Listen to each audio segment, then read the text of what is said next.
Good morning, everybody. Lee Brower here, and welcome to this week's edition of Meaningful Monday. I am grateful to be here, and I am glad to be here. Many of you know that I collect cartoon art. I love the art. I love the message behind it. I love the cartoon. Maybe my simple-mindedness is what makes it happen. But anyway, I have one of my favorite pieces here. What you have here is you have Wile E. Coyote, and this is an actual cell from one of the cartoons, and he's chasing the Roadrunner. And there's a little quote down here in the bottom that says, warning, the Surgeon General, the Surgeon General has determined that hunting roadrunners is dangerous to your health. And if you've ever seen a Roadrunner cartoon, you'll know exactly what we're talking about. But what they wrote around it is what I'm focused in on right now. It says, right here in these signs, it says, a fanatic is someone who redoubles his effort when he has forgotten his aim. A fanatic is someone who redoubles his effort when he has forgotten his aim.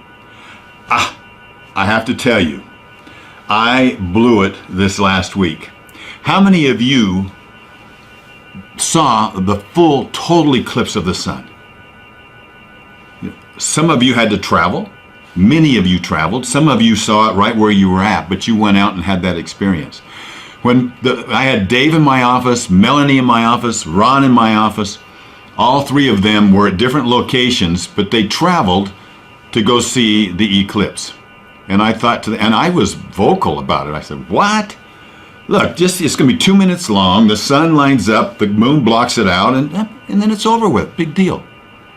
I did not get it.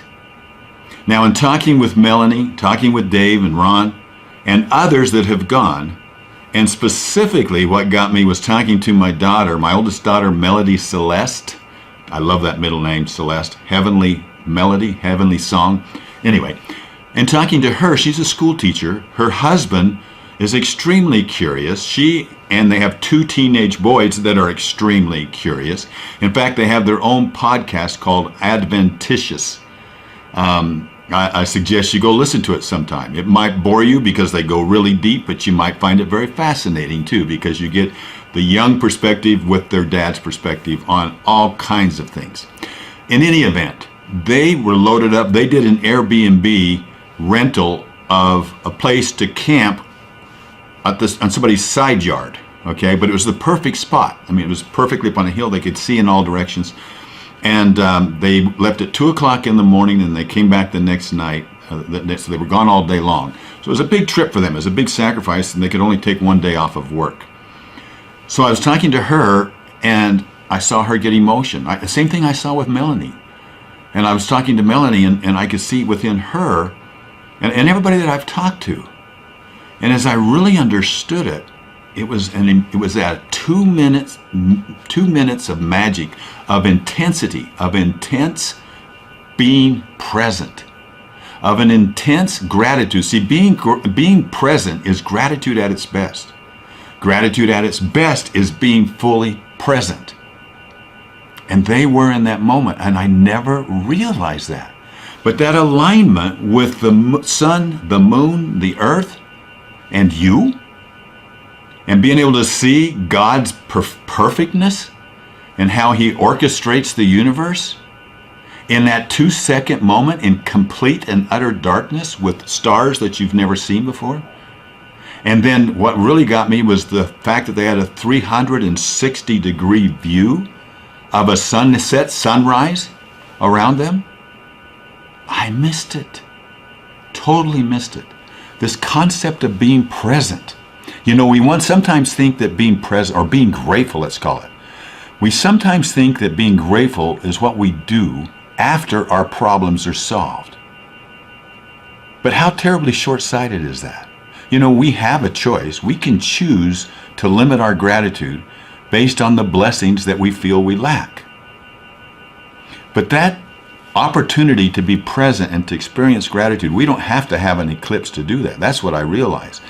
But by being there, it probably would bring you the deepest sense of presence that I would love to have felt, and to have loved to be able to feel that in everyday life. And I also realize I don't have to have that eclipse to do that. That type of gratitude, though, when we can be fully present and fully grateful in what is happening around us, that type of gratitude surpasses disappointment, discouragement, despair. We can have that, and we can have that every day. Seneca said true happiness is to enjoy the present without anxious dependence upon the future. So so first of all, let me go back to this. When it says the fanatic is someone who redoubles his effort when he has forgotten his aim. Well, I'm redoubling my effort. I'm announcing right now that Lori and I and whoever else wants to join us, we're going to pick a spot. Maybe it's Chile because I had the opportunity to live there for a couple of years, where we're going to have a full eclipse. We're going to be there. I'm going to experience that. Now, I truly believe, don't misunderstand me, I truly believe that we can feel it anytime we want to. We can align with that being fully present. But that experience of being aligned and present and grateful in one moment, in less than 2 minutes, I want to capture it. And I hope that you, those of you that have seen it, capture it and name that moment and share it with your children and build on it and make it as meaningful as it can be. My message to you this week, wherever you are, let's be there. If you can be fully present now, you'll know what it means to live. Have a meaningful week. I'll talk to you next week. Bye-bye.